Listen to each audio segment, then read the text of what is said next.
अस्सलाम वालेकुम नाज़रीन, मैं हूँ आपकी होस्ट आसिया खान। उम्मीद है आप सब खैरियत से होंगे। नाज़रीन, आज हम बात करेंगे एक आम आदमी जो है उसके जो मसाइल हैं वो क्या है, उसकी जो बुनियादी जरूरियात हैं आजकल वही पूरी नहीं हो रही। आप हेल्थ एजुकेशन को एक तरफ रख दें, सबसे पहले जो बेसिक जरूरियात हैं इंसान की वो है खाने पीने की।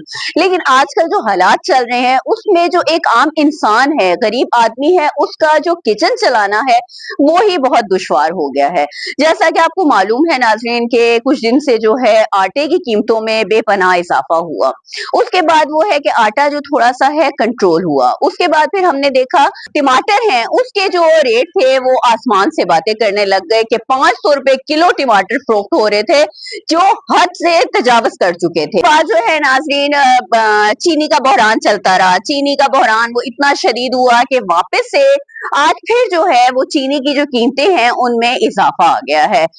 उसके साथ ही प्याज जो है वो भी काबू से बाहर हो चुकी है। जो प्याज थी 100 रुपए 80 रुपए किलो फरोख्त हो रही थी, जो आज उसका रेट है वो 200 रुपए से भी ऊपर जा रहा है। नाज़रीन, एक आम इंसान जो है वो क्या करे, कहाँ से किस तरह वो जो है अपनी जो बेसिक जरूरियात हैं उनको पूरा करे। ऑयल है वो इतना महंगा कि किचन के अंदर एक इंसान है सब्जी खा लेता है, हांडी बनाता है कि अपनी दाल रोटी से जो है अपनी जो अपने बच्चों का पेट भर लेता है, घर वालों का। लेकिन उसमें जो है वो इतना ज्यादा इजाफा हो गया और जो हुकूमत है, जो एडमिनिस्ट्रेशन है, बेबस नजर आ रही है। अच्छा नाज़रीन, मजे की बात यह है कि जो सरकारी नर्क है, अगर आटे का रेट है 1810 रुपए, तो वो जो आटे का 10 किलो का जो थैला आपको बाजार में मिल रहा है उसके हर जगह पे मुख्तलिफ रेट है। कहीं पर 2000 है, कहीं पर 2100 है, कहीं पर 2200 है। अच्छा, उसके अंदर क्वालिटीज हैं। अब हम जब बाजार जाते हैं तो हम कंफ्यूज हो जाते हैं कि हम कौन से आटा लें। अगर कम कीमत का लेंगे तो उसकी क्वालिटी भी लो होगी, तो हमें समझ नहीं आती। यानी कि 3-4 तरह की वैरायटी है और उसी हिसाब से कीमत है। यानी कि एक हम साफ खाने का जो आटा है जो हुकूमत हमें देती है या उसके जो उसने नर्क मुकर्रर किए हैं 1810 रुपए, वो हमें कहीं से भी साफ आटा नहीं मिलता। अगर हम 1800 रुपए वाला आटा लेते हैं तो वो निहायत ही गंदा होता है, रोटियां सूख जाती हैं, काली होती हैं, जो खाने के काबिल नहीं होती। साफ पता लगता है कि गंदे छान बुरे वाली जो रोटियां होती हैं उनको पीस के दोबारा से इसको आटे में कन्वर्ट किया होता है, जो कि मुजरे सेहत भी है और खाने के तो किसी तरह भी काबिल नहीं। यानी कि अगर हम देखें तो हम पाकिस्तान में अब उस तरह जिंदगी गुजारे कि पैसे देकर भी हमें अच्छी चीज नहीं मिलती। यही हाल बाकी चीजों का है। अब चीनी जो मार्केट के अंदर आई हुई है, अगर चीनी आपको मिल रही है उसका जो सरकारी नर्क है वो तकरीबन 180 रुपए किलो है, लेकिन मार्केट के अंदर जो चीनी का रेट है वो 210 रुपए है। अच्छा, उसमें भी क्वालिटीज हैं। अब आप चीनी लेने जाएं तो आपको 210 रुपए देने के बावजूद वो बारीक चीनी जो चूरा हुई हुई होती है, जो पीस कर क्वांटिटी में ज्यादा कर दी जाती है, वजन में ज्यादा कर दी जाती है, वो आपको दस्तयाब है।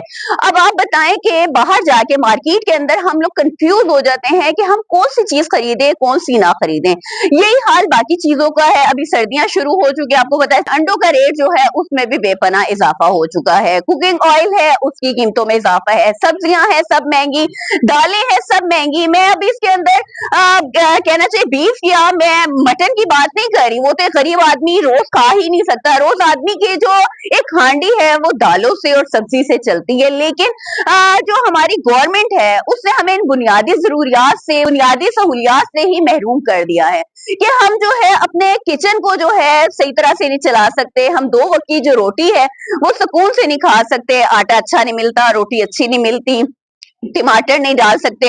हांडी के अंदर अगर प्याज महंगी है तो वो हम थोड़ी सी करके डालेंगे, जो हांडियां फिर बदजायका हो जाती हैं, खाने का उनका मजा नहीं आता। लेकिन क्या करें, एक जेब के ऊपर जो है ये सारी चीजें जो है बहुत भारी हैं। हमें समझ नहीं आता कि हम जो है अपने बच्चों को क्या खिलाएं। आपके एरिया में भी यही सारा कुछ चल रहा होगा, क्योंकि पूरे पाकिस्तान के अंदर आज चीनी जो है वो कौन सी शहर है जहां पर महंगी नहीं है। इस्लामाबाद में कुछ रेट है, अच्छा रावलपिंडी में कुछ है, लाहौर में कुछ है, पेशावर में कुछ है, और फिर शहरों के अंदर तो महंगी है, लेकिन फिर किसी इलाके में जाए वहां पे अलग रेट है, किसी मोहल्ले की जो दुकानें हैं वहां पर उनका अपना रेट है कि कोई भी चीज जो है वो एक आम इंसान की पहुंच से जो है दूर होती जा रही है, कि मुझे लगता है कि वापस हम पत्थर के जमाने में ही चले गए हैं। हम तरक्की तो कर नहीं सकते, लेकिन हम जो बुनियादी चीजें हैं उन्हीं से महरूम हो रही हैं। लेकिन जो आला हुक्मरान है शायद उनको इन चीजों का अंदाजा नहीं है, उनको तो यही नहीं आज तक पता होगा कि महंगाई क्या होती है। महंगाई तो सिर्फ उसी को कहा जाता है कि जो चीज आप अफोर्ड नहीं कर सकते। तो गरीब इंसान जो है, जो मार्केट जाता है, जो चीज अफोर्ड नहीं कर सकता, वो उसको महंगाई लगती है। और टमाटर प्याज ना खरीद सके तो उसके लिए ये शदीद महंगाई है, क्योंकि काम सी चीज है, एक पैदावार है जो पाकिस्तान के अंदर ही होती है। आलू, प्याज, टमाटर, ये सारा कुछ जो है हमारे अपने ही मुल्क में होता है, लेकिन हम इन्हीं चीजों से महरूम हैं। और जो निहायत ही अफसोस की बात है, और हुक्मरानों के ऊपर जो है वो सवालिया निशान है कि बताएं आप एक आम इंसान को क्या चीज दे रहे हैं, एक आम इंसान की बुनियादी जरूरियात जो है आप किस तरह पूरी कर रहे हैं। आज इन कमेंट बॉक्स में अपनी राय से जरूर आगाह कीजिएगा और मुझे बताइएगा कि आपके एरिया में जो है वो टमाटर, प्याज, चीनी और बेसिक जो दूसरी चीजें हैं उनका क्या रेट चल रहा है। नाजरीन, उम्मीद है आज का ये प्रोग्राम आपको पसंद आया होगा। इंशाल्लाह नए प्रोग्राम में नए मौजू के साथ फिर हाजिर होंगी। तब तक के लिए अल्लाह हाफिज।